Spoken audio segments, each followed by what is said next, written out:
Saudações, pessoas! Sejam muito bem-vindos a mais um episódio do Vira Casacas Podcast. Eu sou Felipe Abal e tô aqui com ele, meu camarada, o homem que hoje está zen. Gabriel Divan, você parece tranquilinho. Claro, tô sem responsabilidade, né? Saindo aqui da abertura, eu vou direto para a arquibancada. Hoje eu vou ver junto com o povão. Eu vou ficar lá na torcida.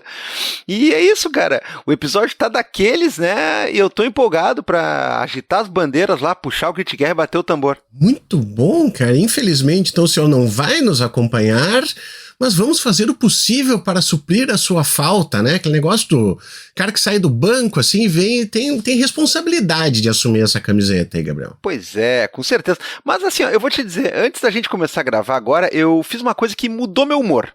E eu pretendo continuar agora nesses dias aí que eu vou ficar fora, vou dar um tempinho, né? Eu vou continuar, cara. Agora eu fiquei curioso, o que tu tá fazendo? É meditação? É chá de camomila? Um banho de banheira, Gabriel? Olha, não, mas a sensação é parecida com tudo isso, sabe por quê? Porque eu botei meu pullover da Insider, meu velho. E aí eu desliguei as notificações do celular e era Wilson, né?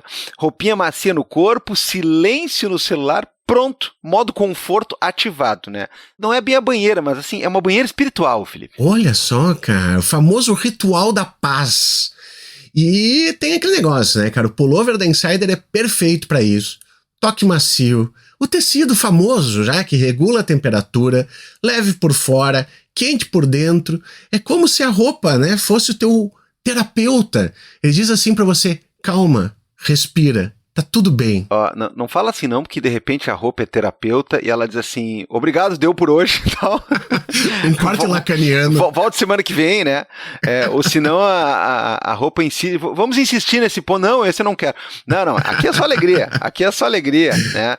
E outra coisa, tá tudo bem, tá tudo zen e sem perder o estilo, né, cara? Não é aquela peça que te deixa com aquele jeito que desistiu da vida, assim, não, tem estrutura, tem presença e não precisa passar, cara. Puta.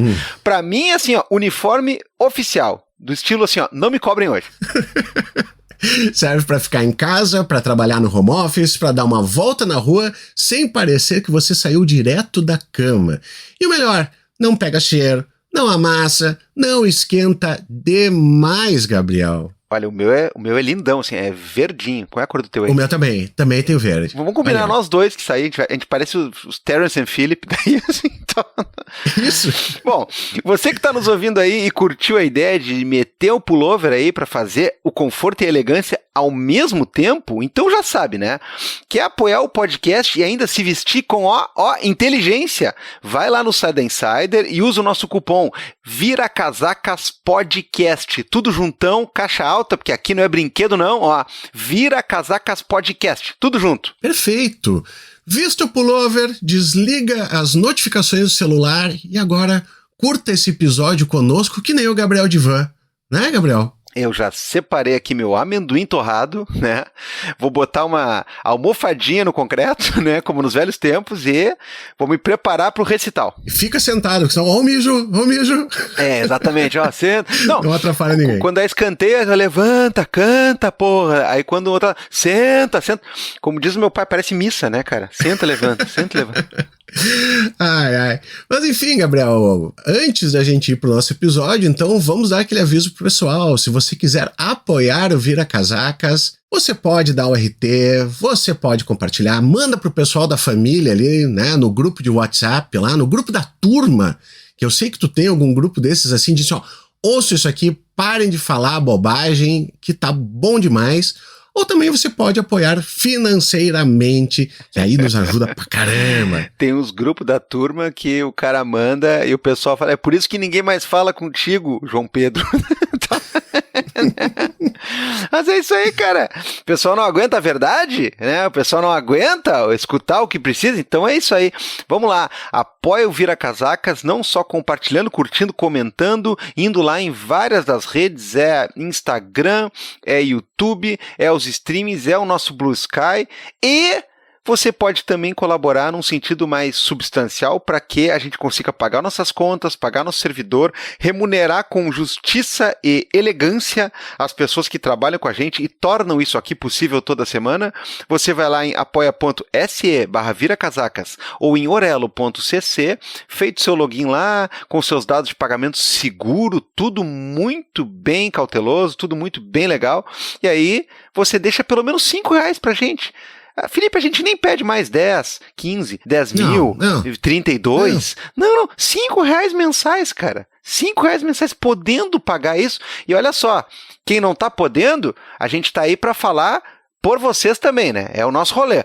Agora, quem tá podendo pagar e paga 20 não sei o que pra não sei onde, 38 pra não sei o quezinho lá, 49 não sei o que, aí se mixa pra botar em projeto independente, estamos de olho, estamos de olho. Daqui a pouco fica só ali, né, pagando lá pro Careca, pra Netflix, pra não sei o que, e os projetos independentes desaparecem, somem. O que houve? Pois sabe essas temporadas americanizadas ruim de Squid Game? É você que está financiando. Pense nisso. E tá ruim essa última temporada. Puta merda. Mas enfim, Gabriel, é isso aí. Por favor, senhora, assim, descanse, relaxe. Merecidíssimo, que o Caio Almendra tá aqui querendo entrar na sala já. Eu tô até com vontade de voltar da Bahia só pra usar meu pullover da Insight. Mas de noite, numa dessas, assim, você põe o seu pullover, né? Fica tranquilo, bota um fone de ouvido. Claro coisa boa. Rapaz, tá louco. Vamos lá, vem, Caio. Vamos. Caio Almendra, meu amigo, estamos nós dois aqui hoje. Que maravilha, né, cara? A gente tá dando direito de férias do divã, coitado. Todo mundo tem direito a férias, né? Aqui no Vira Casacas, pelo menos, senão no Brasil, pelo menos no Vira Casacas. A folga aí 6 por 1. É verdade. Nós não estamos sozinhos, estamos muito bem acompanhados com um convidado especialíssimo hoje. Professor Vladimir Safatli, muito bem-vindo ao Vira Casacas, muito obrigado por ter topado conversar com a gente hoje, muito obrigado mesmo. Eu que agradeço o seu convite, para mim é um grande prazer estar aqui com vocês. Olha só, Caio Almendra, né, estamos muito bem acompanhados, vamos dar início nessa nossa conversa aqui. Caio, posso puxar? Pode começar, por favor, Abel. Professor Vladimir Safatli, eu queria começar a nossa conversa com o seguinte, né? Recentemente foi lançado o livro A Esquerda que Não Teme Dizer Seu Nome, um novo livro. E uma coisa que eu tenho na cabeça, professor, é o seguinte, né? Podemos começar com o que é ser de esquerda hoje, né? Porque uma coisa que me incomoda, às vezes, eu conversava com o Caio aqui em off antes da gente começar, é o seguinte, né? Parece que muita gente se coloca num campo de esquerda como um não. Eu não sou um bolsonarista, eu não sou um fascista, e me desagrada muito essa questão do anti, né? Porque o não, tu acaba sempre puxando aquele negócio. Eu sempre me lembro do ele não, né? Mas o ele sempre tá ali presente, sempre tá nos circulando, sempre tá até nos identificando através dessa negação. A gente não tem que ser mais propositivo? O que é propositivo de ser de esquerda hoje? Então, obrigado pela pergunta, Felipe. É o seguinte, quando eu resolvi relançar esse livro, porque de fato esse livro é um relançamento, ele havia saído inicialmente em 2012. Só que durante muito tempo eu não queria relançá-lo, porque eu achava que ele já não... Era um livro de intervenção e o mundo tinha mudado muito. Então não tinha mais sentido. O horizonte de ação que ele pressupõe era o horizonte que não era mais o nosso. Só que aí eu pensei em assassinar o livro, porque eu não queria que ele continuasse circulando. Então, na verdade, foi isso, foi uma operação de assassinato. E uma maneira de assassinar um livro é quando o autor pega o título do livro, pega a estrutura do livro, pega um pouco a ideia geral e troca completamente o texto. E foi um pouco o que eu fiz. Então, quem tiver o livro anterior e comparar, vai perceber pelo menos uma coisa interessante, que é como que um pensamento pensa contra si mesmo. Eu acho que é um pouco isso. Como é que você pensa contra si mesmo? E eu quis, de uma certa maneira, diria, dramatizar essa situação. O autor cujo livro virou um estorvo, de uma certa forma. Mas um fato interessante é que algo que eu já tinha colocado lá, exatamente tentando responder a tua pergunta, era, afinal de contas, o que define de maneira positiva e clara uma perspectiva de esquerda. Isso eu preservei, porque me parece que, de fato, era uma questão muito mais de aprofundar o que isso significava. E acho que tem duas questões que são definidoras de uma perspectiva efetivamente de esquerda. É a defesa intransigente da igualdade radical e da soberania popular. São os dois princípios fundamentais, né? A esquerda acredita numa sociedade radicalmente igualitária. Só que na época que eu anunciei isso, eu não desenvolvi da maneira adequada. Quer dizer, hoje para mim é mais claro. Uma sociedade radicalmente igualitária é uma sociedade que submete ao princípio de igualdade os 3 eixos fundamentais de organização das nossas formas de vida. Ou seja, o desejo. Então, igualdade do desejo significa que todos os corpos podem explorar suas singularidades e elas podem ser visíveis, elas podem circular no interior da vida social.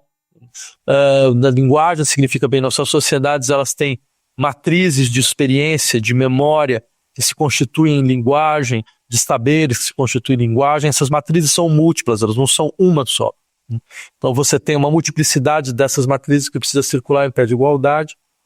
E trabalho, ou seja, igualdade no interior do trabalho é efetivamente bem. Você não tem mais hierarquias dentro do horizonte do trabalho. Você tem autogestão, quem produz controla a produção, praticamente isso. Só que o fato interessante é que se você pensar muito na esquerda atual, você vai ver que os 2 primeiros pontos, eles estão mais ou menos contemplados, né? Claro que tem muito para avançar, mas eles estão na pauta, e estão no embate cotidiano. Enquanto os pontos ligados ao trabalho estão num recuo, mas num recuo assim, assustador, medonho.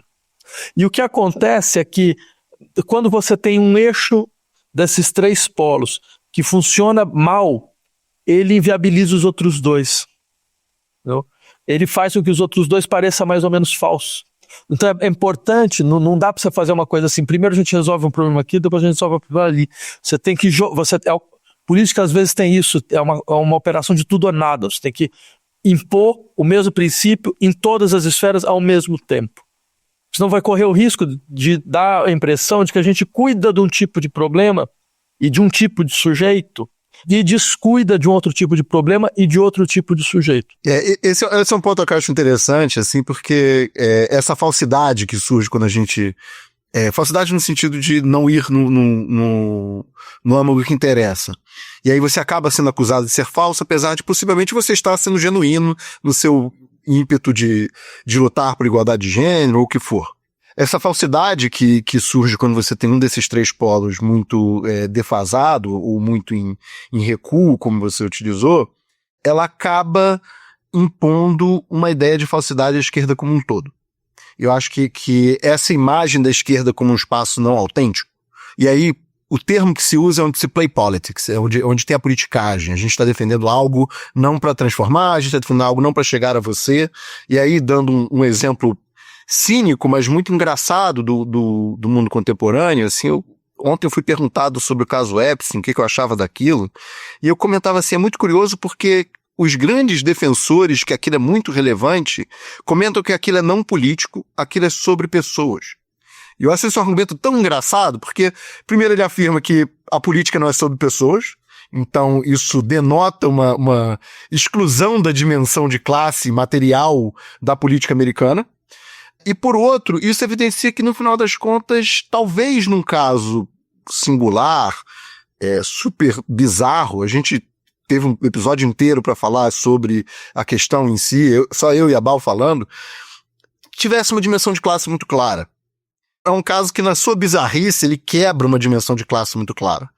E aí outro que eu acho um exemplo típico para mim, mas aí não sendo tão bizarro, mas sendo muito, muito direto, é a questão da escala 6x1, que eu acho que justamente recentraliza a ideia de trabalho e a demonstração da direita do tipo, olha, isso não é uma pauta de esquerda. Quando muita gente nos prints minions, nos grupos de bolsominions dizem essa não é uma pauta de esquerda, como se não fosse a esquerda que lutasse pelo mundo do trabalho, isso dá um testemunho de que imagem a esquerda tem tido na nossa sociedade, né? E é justamente essa, a imagem de defender os outros 2 polos sem defender o polo do trabalho, acaba criando uma imagem de falsidade, de não genuíno e por aí vai.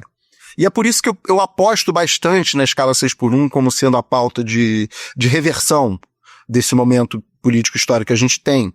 Apesar de hoje, assim, acontecendo o que aconteceu semana passada de tornozeleira de Bolsonaro, tarifaço do Trump, gerar uma discussão sobre soberania nacional e por aí vai, a gente está vendo outros horizontes de reversão política imediata, no curto prazo.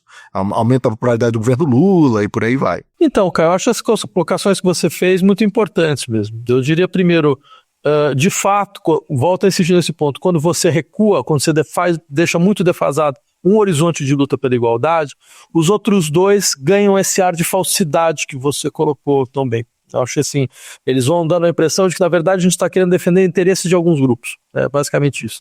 Então, mas são grupos que antes tinham sido desprivilegiados, são grupos que antes tinham sido precários, é verdade, mas vai criando essa ideia de que, bem, mas o que importa é que você ainda continua em sociedades muito hierarquizadas.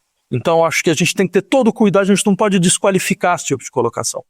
Você não pode dizer, mas isso aqui é ressentimento, sabe? Na verdade, isso é uma nova diversionista, porque não é totalmente verdade, entendeu? Porque isso aponta também para limitações das nossas ações. Então, acho que é importante a gente ter gás para nós e falar, não, então, peraí, vamos recompor a pauta das lutas e dos embates.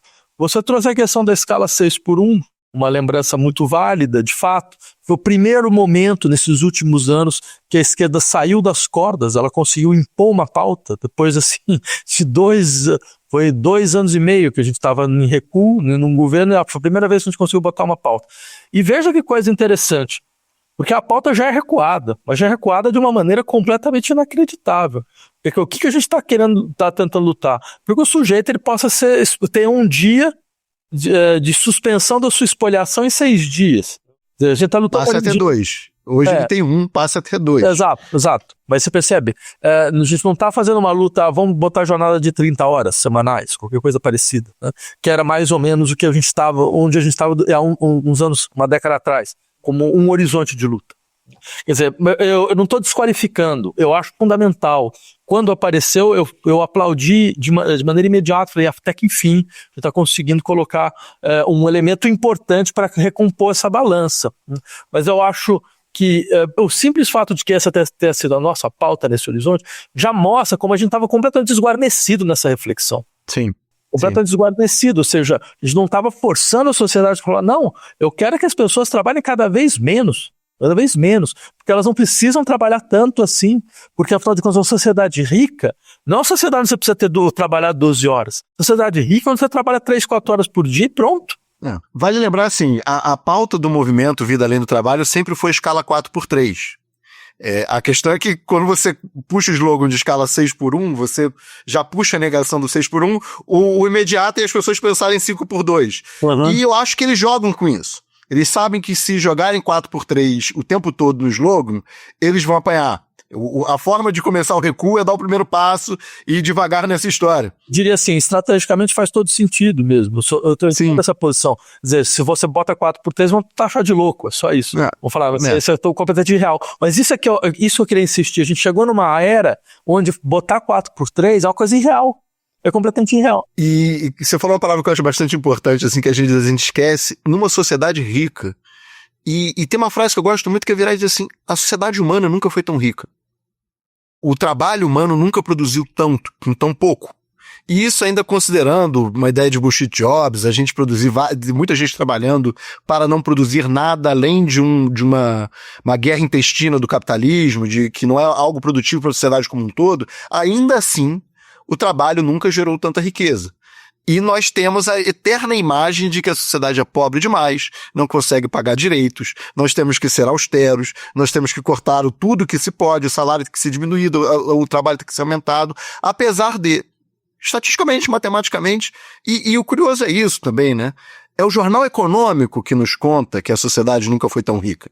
Ele vira pra gente e diz, o PIB cresceu não sei quantos %, o PIB acumulou não sei o quê, o PIB mundial chegou a não sei quanto, o PIB mundial per capita chegou a não sei quanto. Ele conta que a sociedade nunca foi tão rica, ao mesmo tempo que vira e diz, nós precisamos cortar recurso máximo que a gente pode dos pobres, né? Para onde esse dinheiro vai é que não se conta, é a parte que é oculta do discurso do jornal. Um belo paradoxo, né? O Hegel já falava um pouco isso, a sociedade ela nunca é suficientemente rica para eliminar a pobreza, para eliminar a despoliação, por mais que ela seja um processo cada vez mais vertiginoso de produção de bens, ela nunca, nesse processo, vai conseguir efetivamente eliminar a pobreza. Primeiro, porque você produz outro tipo de pobreza, você produz a pobreza relativa, que é a pobreza em relação àquilo que a sociedade coloca como um padrão. Como dizia o Marx, o sujeito que mora em Samoa, que vive de olhos de peixe e de coco, ele não se vê pobre, porque esse é o horizonte. Então, assim, o horizonte social fornecido, e ele tem à sua disposição. Só que aqui todo mundo se sente pobre porque o horizonte está cada vez mais distante. Então você cria primeiro esse efeito, que é um efeito que produz a efetiva sensação de sofrimento e todo esse tipo de coisa.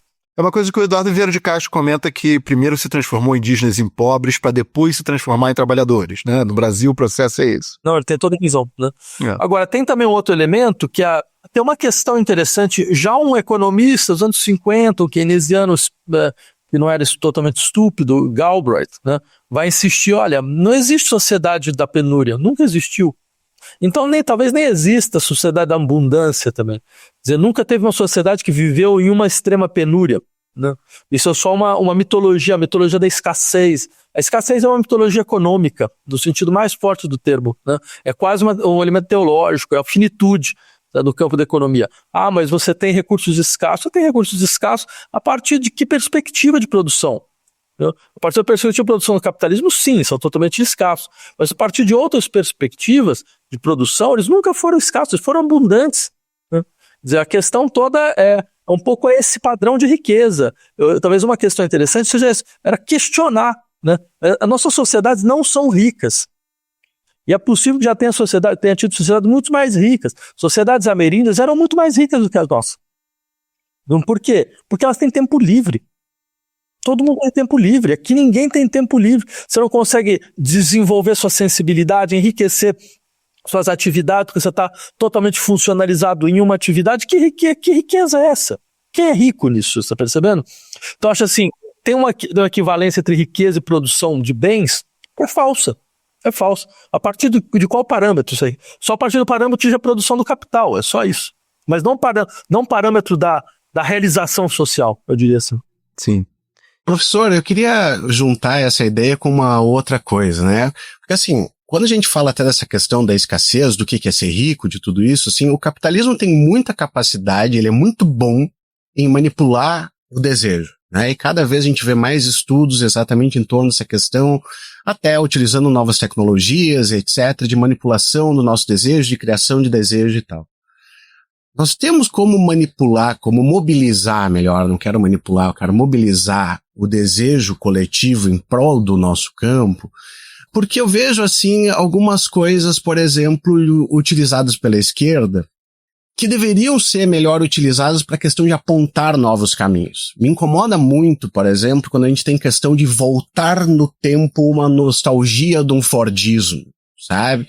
O trabalhador, ele deveria querer a CLT, o trabalhador tem que gostar de bater ponto, né? Enquanto talvez algumas expressões do tipo a juventude não querer ser CLT, aponte para alguma coisa positiva. Aponte para isso que eu quero trabalhar menos ou eu não quero obedecer um patrão, né? Eu não quero ter que bater ponto, enfim, eu quero ter uma maior liberdade para esse tipo de coisa. Então, esse meio reacionarismo, nostalgia de um momento passado, me incomoda nesse sentido de que a gente não deveria conseguir perceber esse desejo, capturar esse desejo para apontar para um futuro, para novos caminhos? Eu entendo a sua questão, Felipe. Eu acho que ela é complexa, porque ela tem algumas perspectivas contraditórias dentro do mesmo problema. Porque, por exemplo, vamos pegar esse exemplo que você deu, a juventude, os setores da juventude brasileira não querem mais CLT. Bem, eu insistiria no seguinte. Primeiro, eu acho um pouco complicado dizer que eles não querem. Porque, assim, parece que lhes foi dado a possibilidade e eles não querem. Não, eles não têm mais essa possibilidade. Isso é verdade. Está completamente fora do horizonte deles. Eles não terão, mesmo se eles quiserem. Então, eu acho assim, muitas vezes me parece muito mais um tipo de racionalização psicológica. Sabe aquela coisa, eu não votei, então, mas eu também não queria? É uma certa defesa que você tem contra a resignação. Você fala, não, eu não vou ficar resignado. Então, peraí, deixa eu pelo menos imaginar que vai ser muito mais livre, que eu vou ter mais possibilidade de inovação, de iniciativa, de empreendimento, todo esse tipo de coisa. Vai ser uma vida muito melhor do que essa vida morosa, vai ser uma vida heróica. Uma vida heróica ou qualquer coisa parecida. Chega a ser engraçado, mas bem. Mas é isso que se vende mesmo. Então acho que tem um pouco de problema nessa maneira como a gente está discutindo isso no Brasil, porque dá a impressão de que havia uma escolha, empreendedorismo ou CLT. E a juventude falou, não, empreendedorismo, claro. Não foi exatamente dessa forma. Agora, você levanta uma questão interessante mesmo, que é falar, bem, mas nossa luta nunca foi por uma luta, sabe, de uma melhor integração da classe trabalhadora dentro do horizonte dos direitos trabalhistas. Nossa luta é para você trabalhar cada vez menos. Nossa luta é pela eliminação da sociedade do trabalho. Essa que é a questão, né? Então, claro, isso pode ser colocado dessa maneira, parece um delírio de acadêmico, mas a política, ela conhece dois tipos de ação. Ação do pensamento longo e ação do pensamento imediato. As duas são importantes. Você tira uma, a outra perde completamente o sentido, né? Então eu diria, é importante continuar com essa insistência. Não, a gente vai encontrar uma forma de sair dessa sociedade do trabalho. E essa é a nossa luta, independente de quanto tempo isso demore. Porque, afinal de contas, a atividade humana não é o trabalho. A atividade humana é outra coisa. A atividade humana é uma atividade múltipla, uma atividade que não necessariamente produz valor econômico, mas não significa que ela não tenha produção de riqueza social. São coisas completamente distintas. E o trabalho, tal como a gente conhece, ele vai interferindo em todas as esferas da atividade humana. Ou seja, todas as esferas da atividade humana parecem atividades de produção de mercadoria. Isso, eu insistiria, isso produz um enorme sofrimento psíquico e social. E aí, pegando essa tua questão, mas como a gente faz, o capitalismo é bom de moldar, de incitar desejo, como é que a gente pode fazer isso? Eu diria, ele é bom para incitar desejo e para produzir sofrimento. Perfeito. Ele produz níveis brutais de sofrimento. A gente está vendo aqui, hoje eu tenho tentado trabalhar melhor essa questão de que nossa época é uma época de crise psíquica. Crise psíquica significa, entre outras coisas, um grau extremamente elevado de sofrimento psíquico para a integração normal na nossa sociedade. Um grau extremamente elevado. A gente pega as curvas de transtorno depressivo, transtorno de ansiedade, elas são inacreditáveis nos últimos 20 anos. Elas só progridem, criando inclusive uma situação extremamente singular, extremamente única, que eu consigo lembrar. Você tem um momento de desenvolvimento tecnológico de fármacos contra uma determinada doença, e a doença cresce. Imagina você gasta toda uma fortuna para descobrir fármacos contra o Alzheimer, e o número de Alzheimer, o que você espera? Que o número de Alzheimer vai cair, né? Não, ele explode. Não é que ele cresce. Pelo menos que o sintoma cai, alguma coisa, e é o oposto. Que você consiga lidar melhor. Mas de qualquer maneira, você tem um impacto dentro do sistema epidemiológico da sociedade. O que isso aconteceu? Não, você desenvolveu fármacos de 3 gerações, e o que acontece? Explode o número de casos. Então isso mostra um tipo de disfunção social enorme. E tem uma coisa engraçada, né? Quando você lê Freud e tal, depressão não era uma coisa, um diagnóstico comum. O diagnóstico comum era as síndromes histéricas, era outro ponto. Mas a depressão, dando uma simplificação muito grande, ela é a neurose obsessiva com a gente não ser suficiente, com a gente não estar em pé para a tarefa que a gente tem de existir, de viver em diversos sentidos, né? E isso está diretamente ligado à ideia de trabalho. Essa explosão da crise, por aí vai, tem a ver com as derrotas da classe trabalhadora dos últimos 40 anos e o fato de que hoje a gente pode trabalhar e não ter o suficiente para morar, trabalhar e não ter o suficiente para sustentar filho, trabalhar e não ter o suficiente para ter renda disponível a ponto de conseguir ter uma vida social, né? Eu sei que amigo é de graça, mas encontrar amigo não tanto, né? O exemplo óbvio talvez seja eu e a Bal, que somos muito amigos e nunca nos vimos, porque Ponta Grossa, Rio de Janeiro, não é uma distância pequena. No final das contas... Ponta Grossa é fogo, cara. Passo Fundo, por favor. Vamos manter um respeito aqui, Eu tá? tenho outro amigo em Ponta Grossa, aí eu faço essa confusão terrível. Mas uma das razões é de eu nunca ter ido em Passo Fundo também. E nem em Ponta Grossa, sendo bem claro. Então, a gente tem esse crescimento que, assim, tentando pensar as causas, a gente tem uma sociedade massificada, com uma imagem de sucesso muito restrita, é uma sociedade piramidal na imagem de sucesso. Eu dou um exemplo prosaico que é no surgimento do Batman, do quadrinho do Batman na década de 20 e 30, a imagem do rico, o pai dele, era um médico. Depois a imagem do rico, o pai dele, teve que virar um industrial, teve que virar um fornecedor de arma. Você criou inclusive uma imagem de classe muito mais clara. O cara, para ser rico, ele não pode ser meramente um profissional liberal de muito sucesso. Ele tem que ser um dono da sociedade, um que na época, na década de 30, se chamava de Robber Baron. Era a imagem do que era ser muito rico era o barão ladrão, era inclusive negativo, armado na época. Então o sucesso ficou muito mais restrito em numérico e a exigência de cada um ficou muito mais intensa. E aí tem uma outra coisa que eu acho que se relaciona com o desejo também, que a gente comenta pouco, e é a necessidade de diversão. Eu acho que esse é um ponto que a gente podia fazer uma reflexão para um outro papo. Tinha um debate ali, Deleuze e Lacan, sobre isso, sobre onde é que está o desejo, o que é felicidade, por aí vai, que eu acho que não precisamos aprofundar tanto, você pode aprofundar pela gente. Mas da década de 70 para cá, quando eles embatiam nisso, surgiu toda uma indústria da felicidade. Eu gosto de um livro de Lautieri chamado The Happiness Industry, a indústria da felicidade, que ele vai começar a comentar sobre o Cooper, ou seja, sobre a ideia de saúde corpórea ser ligada à felicidade intelectual. Isso é uma coisa que se fala para depressivo o tempo todo, você tem que correr, você tem que fazer atividade física, você tem que ir pro sol, e por aí vai. Acho que tem um papel, funciona em algum sentido. Mas o que o livro chega à conclusão é, em algum momento, como a felicidade virou um produto, um conjunto de atitudes que você pode ter no capitalismo, a felicidade passou a ser uma responsabilidade sua. Deixou de ser uma responsabilidade social. O que aconteceu que alguém está depressivo? O que aconteceu que nós estamos infelizes? E passou a ser uma responsabilidade individual. O que você está fazendo que não está te permitindo ser feliz, que está te deixando depressivo? Eu acho que esse é outro ponto relevante dessa questão da crise psíquica, né? Então, essa questão da individualização que você levanta, ela é realmente uma questão importante. Eu acho que ela tem vários aspectos aí. Você levantou muitas coisas, Caio, que eu acho que vale a pena a gente retomar. Por exemplo, de fato, a depressão ela tem uma história.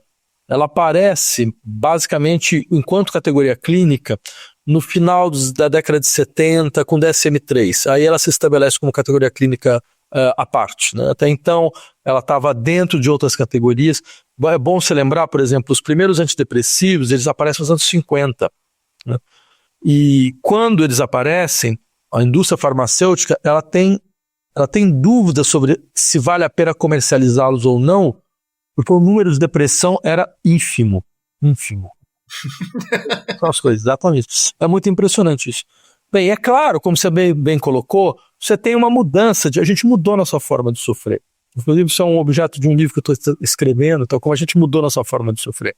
Quer dizer, a gente sai de um modelo de sofrimento onde o padrão central eram as neuroses e entra para um outro modelo onde o padrão central são os transtornos depressivos e os transtornos de personalidade narcísica, borderline, todos esses outros que de uma maneira ou de outra compõem um quadro. Isso significa muita coisa, porque a neurose, por mais que ela tivesse todas as suas questões internas, ela é uma espécie de patologia do conflito. Você tem um conflito entre a lei e o desejo, você tem um conflito entre a enunciação da fantasia e a censura social, que vai clivando o sujeito, vai criando um aparelho psíquico clivado, dividido, né, entre esse que circula socialmente, o eu, e esse que vai sendo censurado, recalcado, reprimido, onde você vai constituir uma outra cena, onde os desejos vão não enunciados continuam circulando. Então você percebe, dentro dessa lógica do conflito, e a ideia do conflito é o elemento central aí, você tem uma articulação muito profunda que faz parte da reflexão sobre o sofrimento entre a relação social e a relação a si.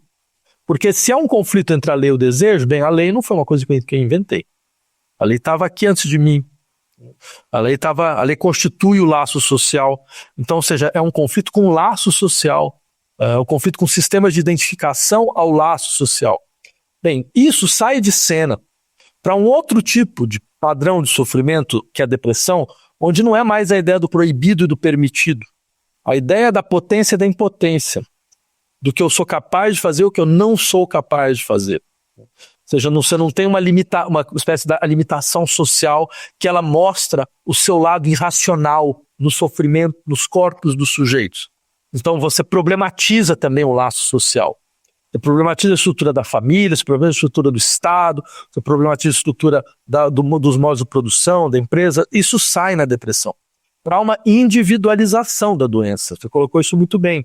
Ou seja, a doença ela aparece como um problema da minha potência ou da minha impotência. Da minha capacidade ou da minha incapacidade de ser mim mesmo, em última instância. Só que aí vem uma coisa interessante. É claro, veja o que aconteceu.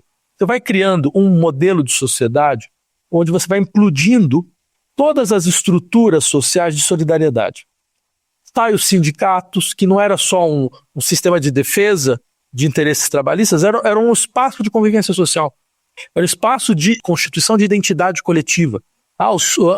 O metalúrgico. O metalúrgico é uma identidade coletiva. Você tem sistemas de solidariedade que vão para todos os lados, associações, comunidades, territórios. Tudo isso vai saindo de cena. Fazendo uma parte bem rápido, a própria CLT era um sistema de solidariedade. Porque o rico pagava a CLT, o William Bonner pagava a CLT, o rico pagava pelo direito do pobre também. Então, tem essa dimensão também. E aquela coisa, as gerações futuras, elas vão contribuindo para gerações presentes, para gerações... Então, você tem todo um sistema. Ele sai de cena. Ele sai de cena para que agora a sociedade seja vista como um espaço atomizado de indivíduos isolados, indivíduos empreendedores, que têm seus fóruns de decisão e deliberação fortalecidos.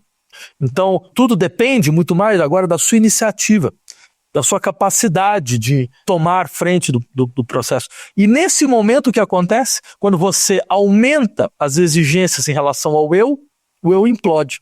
O eu implode brutalmente. Então o funcionamento do eu está organicamente vinculado, certo, à naturalização da depressão. Porque é a marca exatamente de você aumentou as exigências, só que você retirou os sistemas de solidariedade.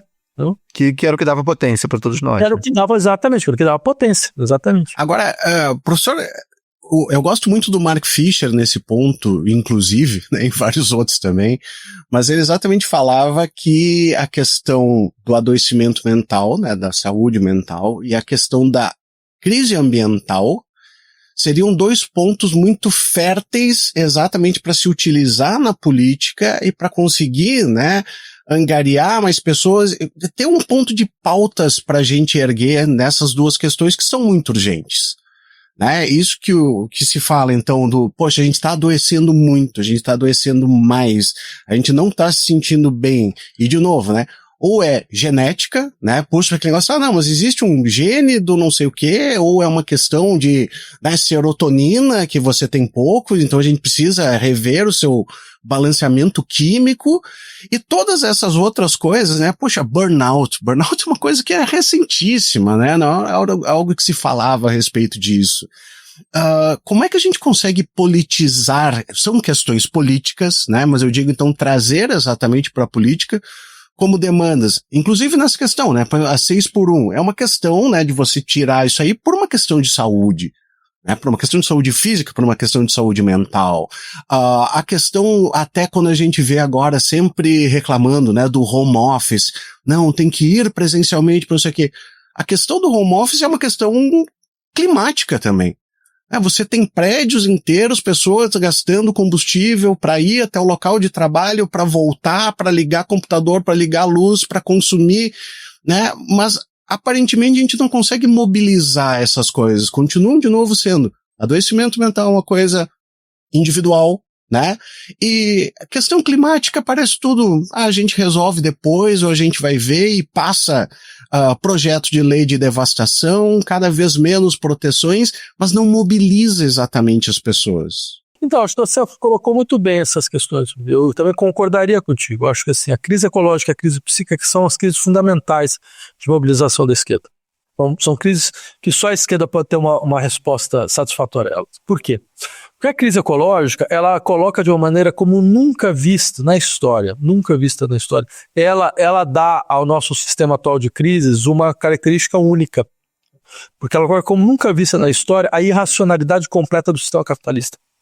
O sistema foi incapaz sequer de preservar as condições mais elementares de sobrevivência. mais elementares. Ele coloca em xeque, né, o meio ambiente que faz parte do sistema de reprodução da sociedade. Né? Então, e coloca num processo de aceleração cada vez mais desesperador e contínuo.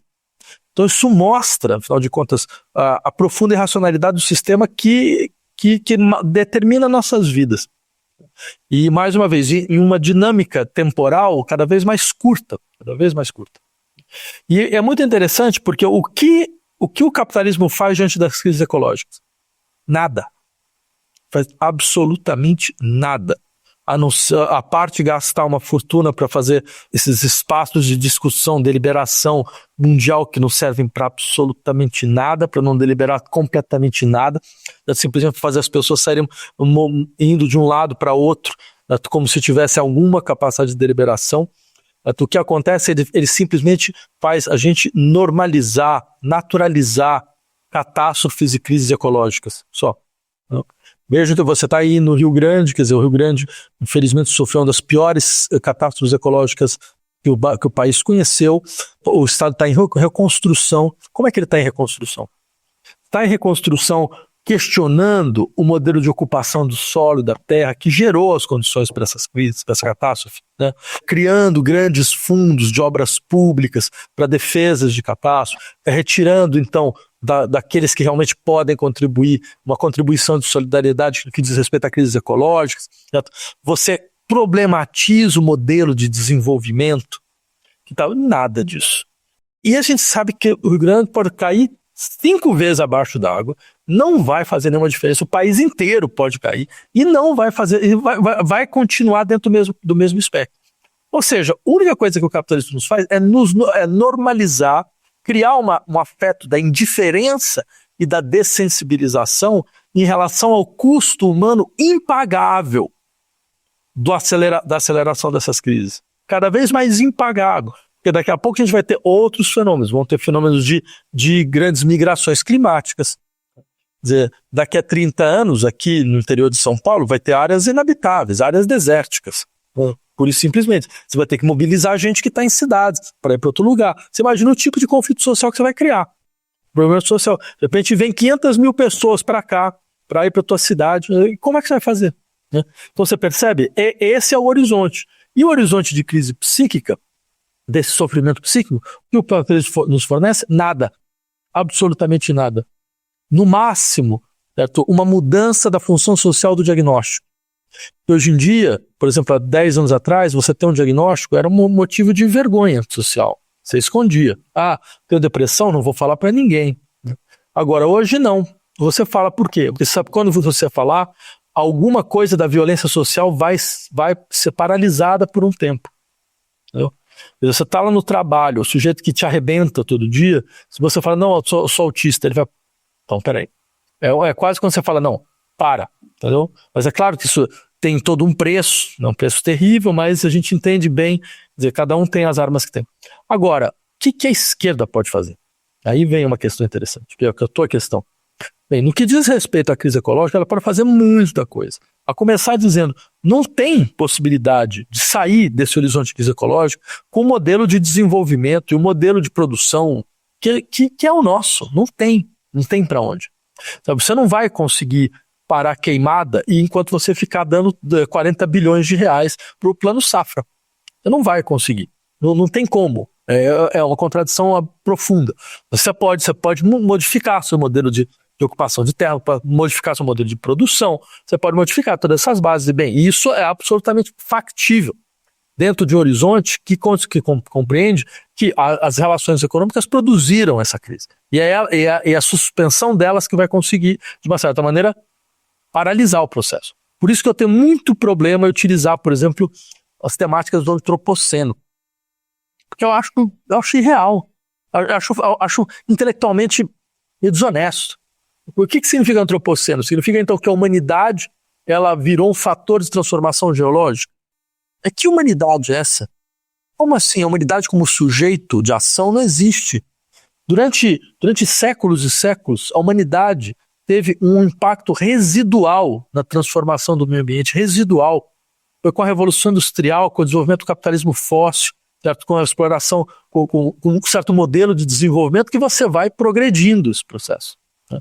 Esse é um primeiro elemento que eu acho importante a gente levar em conta. Por outro lado, também eu insistiria que, veja, o consumo de gás carbônico de um canadense é 500 vezes maior do que um sujeito que mora no Burundi. 1/6 da população mundial não tem acesso à energia elétrica. Qual o impacto dessas pessoas? Quer dizer, porque está responsabilizando pessoas, não tem nenhuma responsabilidade dentro desse processo. Né? Então, por isso eu acho assim, não, tem um modelo de desenvolvimento capitalista que ele é o responsável. Ele virou um motor de transformação geológica, isso é evidente. Né? Essa é a primeira coisa que eu acho que é importante levantar. A esquerda tem uma resposta para isso, quando ela assume realmente seu horizonte efetivo. Inclusive um modelo de gestão das crises. Porque essas crises nunca vão ser geridas enquanto você imaginar que o Congresso pode legislar. Você viu? O Congresso faz. O Congresso faz uma PL da devastação no meio da crise climática global, entendeu? E os caras vão acelerar, você pode ter certeza, não vão parar. Qual que a gente precisa fazer? A gente precisa chegar e falar, eu quero que o Congresso, que retire do Congresso a possibilidade dele legislar sobre questões ambientais. Isso volta para sufrágio popular. Quem decide é o povo, porque quem vai sofrer sou eu. Então eu não sei quem colocou esse sujeito para decidir no meu lugar. Entendeu? Então, assim, a população decide. Mas veja só, a população não tem condição técnica. Nem a população, muito menos os deputados poderem saber falar alguma coisa decente sobre o problema. Agora, se você joga para a população, o que acontece? Você obriga a sociedade a partilhar informações, a fazer circular informações. A gente vai ter dificuldades enormes, claro, mas a gente vai para um campo aberto. É isso que eu quero dizer. Não é o campo do lobby escondido, é um campo aberto, onde aí a política pode fazer diferença. A sociedade pode não ter, o povo pode não ter a condição técnica, mas ele pelo menos tem a condição ética. Ele não está necessariamente eivado de um conflito de interesse, que é o que acontece quando o ruralismo é muito mais representado no Congresso que a sociedade ele é, de fato. Não, e como dizia Spinoza, já o clássico Spinoza, no seu tratado político, fala, você decidir tudo às costas da população e depois dizer que os caras não sabem nada, eles não conseguem decidir bem, esse é o cúmulo da irracionalidade. Você não se esconde das pessoas o que está por trás e depois vai querer que a população consiga analisar bem o processo? Não faz sentido nenhum nada disso. Exatamente. E você estava falando da questão da crise climática e da irracionalidade. Enquanto você estava falando, eu tenho um pensamento ainda mais sombrio sobre isso. Entre a maior zona de sacrifício que a gente tem no mundo inteiro, o chamado Oriente Médio, a Ásia Ocidental, é a pior de todas. A probabilidade de o aquecimento daquela região gerar temperaturas de 80 graus Celsius até o final desse século é imensa. Ou seja, é uma temperatura que você torra, que não há nenhuma possibilidade de sobrevivência de mamíferos nessa temperatura. Você simplesmente, aquele espaço inteiro você queimou, pegou fogo todo mundo. A imagem vira essa. E essa imagem é até difícil de pensar. Eu fico lembrando do Noisfrio Jackman, assim, não tem como a gente nem colocar isso no sensível. Você olhar e pensar que uma região que tem algumas dezenas de milhões de pessoas vai simplesmente pegar fogo inteira e todas as coisas que lá estão vão sufocar. A gente não consegue vislumbrar isso, e eu gosto desse livro porque ele fala disso com a bomba atômica, que foi um processo super concentrado, o Holocausto, claro, mas a bomba atômica foi um processo concentrado, matou, e isso é pensar, não, uma região inteira do planeta virou uma grande bomba atômica e todo mundo vai morrer ali por meses. E ao mesmo tempo que isso está acontecendo, é um dos locais mais produtores de petróleo do mundo, e a gente está vendo uma desvalorização da vida humana naquela região, numa luta por terra. Então, um processo colonial de eu vou dizimar uma certa população para dominar uma terra, para manter viva um projeto hegemônico, imperialista, de produção do capital, de produção de petróleo e reprodução do capital ali naquela região, para manter aquela terra possivelmente inabitável daqui a muito pouco tempo. Daqui a alguma questão de décadas, os netos das pessoas que cometeram esse genocídio e herdaram aquela terra seriam obrigados a voltar, sendo Ashkenazi boa parte, sendo obrigados a ir de voltar para a Europa, porque aquela terra simplesmente pegou fogo por inteiro. Isso para mim é uma imagem de sadismo e irracionalidade, e quando você comenta ela assim, eu tenho muita sensação, eu acho que deve ser compartilhada por todos nós aqui. Eu não gosto do autor em si, mas eu acho que ele é muito influente na nossa sociedade, do arquétipo do louco. Porque é aquele que está falando algo que é verdadeiro, e justamente por ser verdadeiro você é visto como insano. É aquele que consegue olhar e dizer, não, a gente tem que discutir a filigrama, não, a gente tem que discutir que isso aqui é uma merda, que isso aqui não vai dar, que isso aqui não está acontecendo, que as mortes estão acontecendo, e por aí vai. E quando você tem essa postura, você é visto como histérico, como um insano que está falando algo que não pode ser dito, que não deveria ser dito. Interessante, cara, porque, veja, isso talvez mostre uma coisa que assim, o capitalismo não conhece longo prazo. Ele não tem racionalidade de longo prazo. Porque um sistema baseado na maximização dos interesses individuais, ele desconhece. Porque se eu estou maximizando os interesses individuais, o que eu vou pensar em 50 anos? Eu não vou estar aqui. Não. Se a lógica fundamental do capitalismo é todo mundo segue seus interesses individuais, e isso vai produzir uma riqueza comum, essa mitologia clássica schmittiana. Então, se isso, então você tirou a possibilidade efetiva de alguém falar mais em 50 anos, mais em 60 anos, mais em 60 anos. Quem dos três aqui vai estar aqui daqui a 60 anos? Então, por que eu tenho que preocupar com isso? Preocupar com os meus filhos? Mas se você depender do amor que o capitalista tem pelos seus filhos para conseguir salvar o planeta, a gente está perdido. Não é por aí que alguma coisa vai acontecer. Então, acho que primeiro tem esse elemento muito interessante, que ele mostra, quer dizer, a ideia, que essa é a única que fica, que é assim, não, mas vamos criar uma situação para que eu consiga sobreviver. Então, sei lá, vou criar meu foguete particular, qualquer coisa, eu vou para Marte vai ter um lugar lá que a gente vai criar uma nova colônia, né? É o máximo, entendeu? Você fala, não, como é que eu faço para proteger certos núcleos dirigentes do capital? Só. Fora isso, você não tem nenhuma racionalidade de longo prazo. Sendo assim, você tem toda a razão em lembrar. Bem, veja que paradoxo. A região que é a região de maior produção, né, de energia fóssil no mundo é a primeira que deve se degradar. Não só deve se degradar do ponto de vista ecológico, mas politicamente ela se degrada. Né, porque, claro, se a gente está vendo o genocídio palestino, tem várias dimensões de problemas, todas elas paradigmáticas da nossa época. Né? A primeira é o genocídio, ou seja, a gente vai ser caracterizado por uma época que viu um genocídio acontecer dia após dia no seu celular, entendeu? Você abre seu celular, você está vendo. Não é como o Holocausto da Segunda Guerra, que as pessoas podiam falar, não sabia, da parte o Papa, 1, 2, 3 pessoas que sabiam, não tinha mais ninguém. A princípio, você pode usar isso, a gente não sabe exatamente quando, mas você percebe, mas tinha essa coisa, não, mas ninguém viu. E quando as fotos de Auschwitz foram reveladas, teve um impacto social tremendo. Exatamente, isso aí, todo o impacto, certo? Que mostrou, bem, efetivamente, o caráter industrial do assassinato, tudo aquilo que tinha lá, você vai no Congo, tem 10 milhões de pessoas que tinham sido, a gente nem sabe o número até hoje, mas pode chegar a 10 a 12, né? Tinha lá o campo de concentração, tinha na África do Sul, nos Boers, né?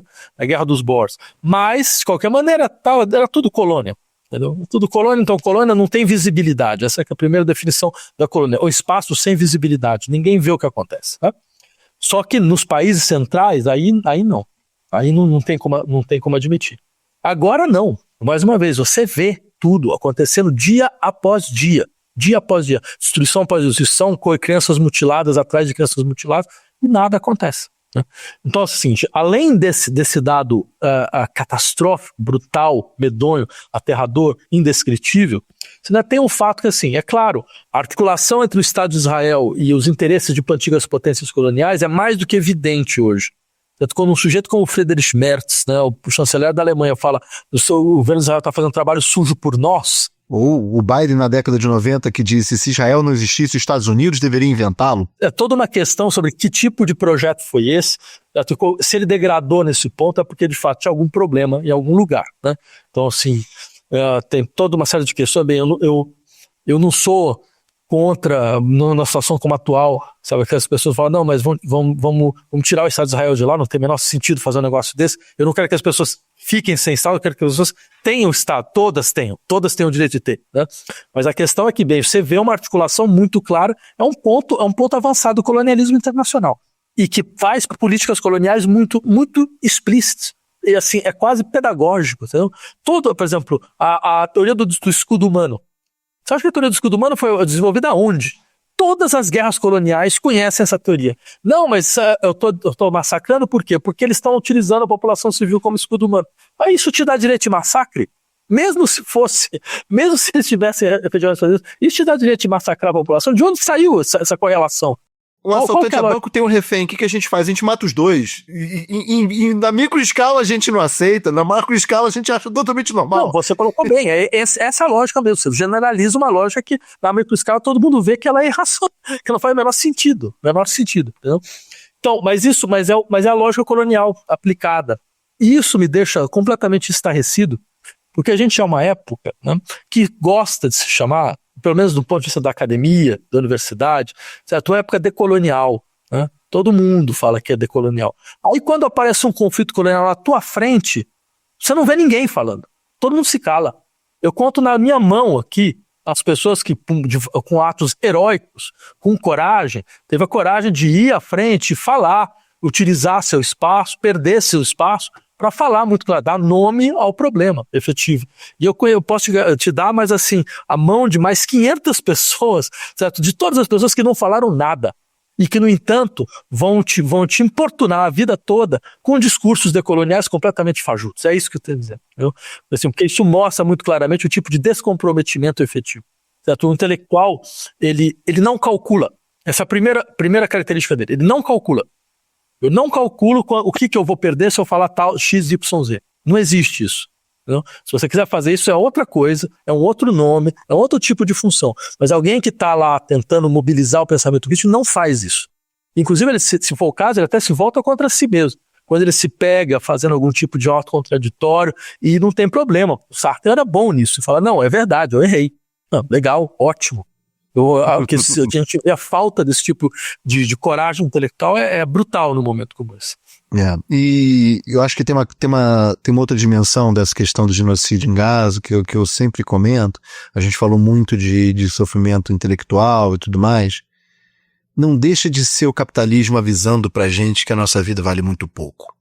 Sim. A gente recebe essa imagem no celular e essa ideia de depressão, assim, eu quantos dias que eu não chorei nesses últimos 2 anos e pouco por conta dessa história, mas eu acho que também é uma imagem muito clara de virar e dizer, olha, isso aqui está acontecendo na sua frente, você não vai fazer nada, e quando acontecer com você, você não fará nada, e se você chorar porque está acontecendo com os outros, não acontecerá nada, e esse é um processo de quebra, é um processo de quebra moral do mundo do trabalho, que no final das contas, quando a gente chega nesse ponto, a gente pode chamar de inclusive de mundo da vida, né? A gente está falando de aquecimento global e genocídio, então a gente pode dizer, existem pessoas ainda lutando pela vida, talvez seja uma coisa, talvez mais elementar, né? Em relação ao aquecimento global, a gente fala de hipobiosfera, vai chegar um momento que o mundo terá menos vida, a capa de vida que cobre a Terra ficará mais pobre, então quem está lutando contra isso, em algum sentido, está lutando contra a vida, não no sentido etéreo, tilelê ou qualquer coisa do tipo, mas concreto, pela existência biológica de alguma coisa para ser defendida, e especificamente no caso do genocídio da vida humana, não deixa de ser um grande bombardeio moral na psique de todo mundo. Virar para você e dizer, você não vale, vale. A criança ali não vale, o velhinho ali não vale, a forma de crueldade vai virar para você e vai dizer, você não vale, você vai lutar e você vai morrer porque a gente está disposto a isso. A gente é disposto a isso. Cara, eu acho que esse é o ponto central. O ponto central é Gaza é um laboratório global de dessensibilização social. Essa é a sua função, exatamente essa. É dizer, bem, você vai permitindo as populações, certo, ser indiferente a um genocídio. Então, quando o Estado vier e arrebentar, certo, você, entrar e fazer violências similares no seu território, bem, você já já perdeu, a indiferença já reina. Entendeu? Então, assim, eu já vi coisa pior. Uma coisa mais ou menos assim.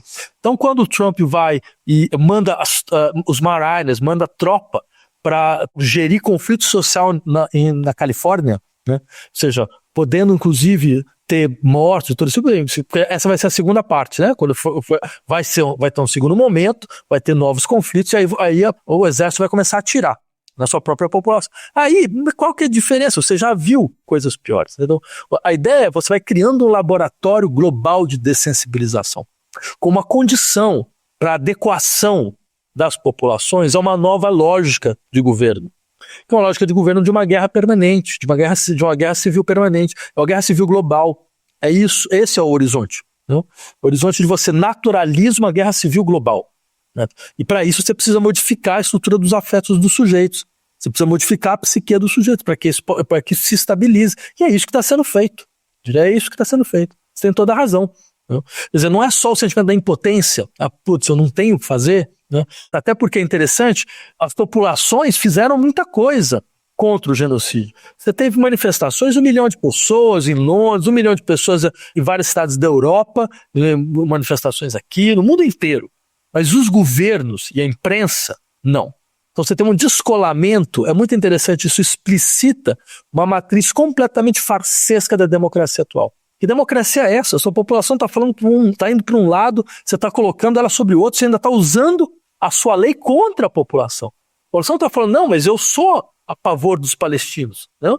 E o que você faz? Você vai lá, procura no Instagram da pessoa quem foi que falou XYZ, abre um processo, impede, faz um julgamento moral completamente torpe e enviesado, certo? Para o quê?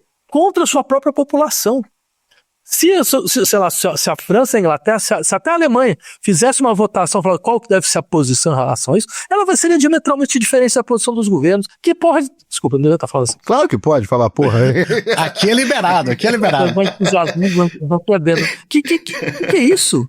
Que nome abstruso é esse? Não é democracia nenhuma. É um outro tipo de regime. É um laboratório, eu gosto muito do livro do laboratório palestino, que é o do Anthony Lovenstein, que comenta a parte tecnológica. Ele fala da parte do capital, do gramsciano ali, o que acontece, inclusive a parte ideológica também, de quais são os mecanismos e tal. Mas é curioso a gente pensar isso em relação aos Estados Unidos, porque agora que o Trump está no poder e fazendo tudo o que quer e pode, não pode, algumas organizações da Hasbara, que é o lobby israelense nos Estados Unidos, fizeram listas de quem deve ser preso e mandado para esses campos de concentração que ele inventou agora. O campo de concentração inicial foi em El Salvador, agora se construiu um campo de concentração que eles chamam, com orgulho, de Alcatraz dos Jacarés, e que a resposta da esquerda tem sido chamar de Auschwitz dos Jacarés, o que eu até entendo, mas ao mesmo tempo também é colocar uma das funções do campo de concentração, que é causar medo, no centro de tudo. E organizações como a ADL, Stop Antisemitism e outras da Hasbara deram listas para o governo de quem deveriam ser presos. Que manifestantes de universitários, etc., que lutaram contra, que participaram dessas organizações de passeata, etc., deveriam ser mandados para campo de concentração por conta disso. Você vê o que aconteceu. Os Estados Unidos é um caso interessante, porque com toda essa brutalidade, tudo isso, o que acontece em Nova York? Um sujeito que tem posições claramente civilizar... É um dos organizadores disso. É um dos organizadores das manifestações palestinas. Exatamente. É uma posição completamente civilizada e retocável. Ele é alçado à condição de candidato a prefeito contra tudo. Contra a estrutura do seu próprio partido. Ou seja, por quê? Porque as populações sabem muito bem o que está acontecendo. Sabem muito bem. Elas só não estão sendo ouvidas. É outra coisa. Pessoal, tá ótima a conversa, mas como sempre eu tenho que fazer o papel ruim de chamar as nossas dicas culturais para poder liberar o professor Vladimir Safatli aqui, que conversa maravilhosa, a gente podia ficar aqui mais muito tempo, desde que tenha depois promessa que volta, professor, tá? Depois tem que ter essa promessa aqui, tá legal? Caio Almendra, vamos falar de umas dicas culturais, dá alguma dica aí pro pessoal, lembrando, livro, filme, série, o que tiver na telha, tendo a ver ou não com o episódio. Eu vou dar o clichê, mais clichê possível, inimaginável, que é o filme que tá dando recorde de bilheteria, porque tem que ser pop de vez em quando, o tal do Superman. Eu só chamo de Super Woke, porque eu adoro quando a direita fica com raiva dessas coisas. Mas o que eu acho muito interessante, eu acho que tem a ver um pouco com o debate que a gente teve, é que tem uma Israel lá, tem uma Gaza lá, e todo o conflito ele quer parar e todo mundo não quer que ele pare, que ele interrompa o genocídio ali. E ele fala de uma frase, essa frase, ele fala, não, gente, estão matando gente. Eu não tenho nada a ver com geopolítica, essa coisa de eu só quero que a morte acabe. Eu não estou a favor de nenhum lado, eu só quero eu sou contra meramente a morte. E isso vira uma questão polêmica. Então, por mais que seja dentro de um enquadramento de super-herói, e no final das contas, até meio bobo no final, a trama final e tal, eu acho que você conseguir sintetizar de uma forma tão simples isso, uma pessoa boba, leviana, que diz, eu só estava ali para acabar com a morte, e aí tá gerando esse problema todo, não deixa de justificar a polêmica que tá tendo toda, que, enfim, justamente por ser esse momento que a gente está vivendo, né? E aí, seu Bal, qual é a sua dica cultural? Vou deixar o convidado pro final, você rapidinho aqui também. Eu tô na minha fase de só assistir filme velho, por causa que eu tô achando os filmes novos tudo um saco. Eu tenho filhos, cara, eu tenho que ir no cinema o tempo todo. Eu entendo.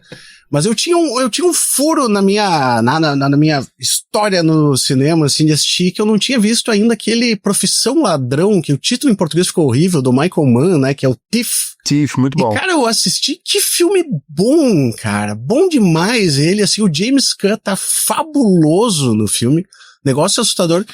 Tem uma teoria de que o Michael Mann é o cara que melhor faz cenas em lanchonetes, né, porque tem aquela parte que tá ele e a futura esposa dele, que é ótimo, assim como no Hit, a cena da lanchonete é excepcional. Então, assim, ó, Michael Mann, Profissão Ladrão, vai ficar linkadinho ali. E é claro, né, vou deixar linkado também o A Esquerda que Não Teme Dizer Seu Nome, um novo livro também, né, do professor Safatli. Professor, dá uma dica aí pro pessoal. Então, também faz um certo tempo que eu não vou no cinema, eu também estava revendo algumas coisas, tem filmes antigos que eu não tinha visto, por exemplo. Um que eu não tinha visto era Francis Ha, não sei se vocês lembram desse filme. Muito bom. É engraçado, lembra um pouco da novela vaga, de Agnes Varda, né? Esses personagens quase à margem do processo, que tem uma certa deriva da existência, e no entanto acaba tudo dando certo, você tem uma generosidade, assim, da vida em relação a eles. É interessante esse filme. E também estava lendo um livro que a gente publicou um curso do Adorno, chama Ontologia Dialética, tradução inédita, um curso importante, é muito interessante, mostra o Adorno professor, como é que funcionava, né? E para alguém que entrou para a história da filosofia como um escritor de textos, entre aspas, herméticos, difíceis, né?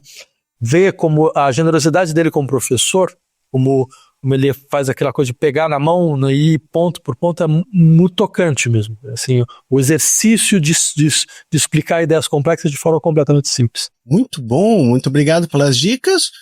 Professor, obrigado por ter participado do Vira Casacas, ótima conversa, espero que tenha gostado também, espero que tope nosso convite para voltar outras vezes aqui para conversar com a gente. Eu que agradeço o convite, para mim foi um grande prazer, né? Estou à disposição de vocês e boa sorte no trabalho de vocês. Obrigado, Vladimir. Muito obrigado. Life moves pretty fast. You don't stop and look around once in a while, you could miss it. Caio Almendra, meu amigo, episódio finalizado, ficou bom? Ficou bom. Sou de falar não, hein? Apostei alto, eu acho que deu certo. Ficou muito, muito, muito legal. Olha, né, o Caio produziu, editou, participou do episódio, fez tudo. Muito bem, né? Agora, então... A edição é de Dona Ingrid. Isso é verdade. Não vamos tirar, né? Isso aí.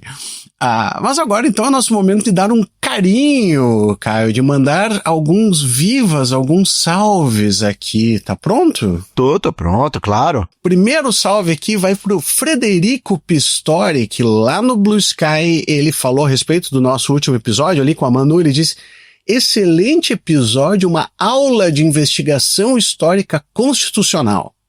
Vou aproveitar e pedir um salve para a minha nova neta, a Granola, que foi adotada para infernizar a vida da Amora, a outra neta, né? E veio acompanhado de uma foto da Granola, eu acho que veio aqui, mas depois a Beatrice mandou na sequência ali na resposta uma foto da outra gatinha, leva salve também, né? Todo mundo que manda foto de bichinho ganha salve no Vira Casacas, essa é a regra, Caio Almendra.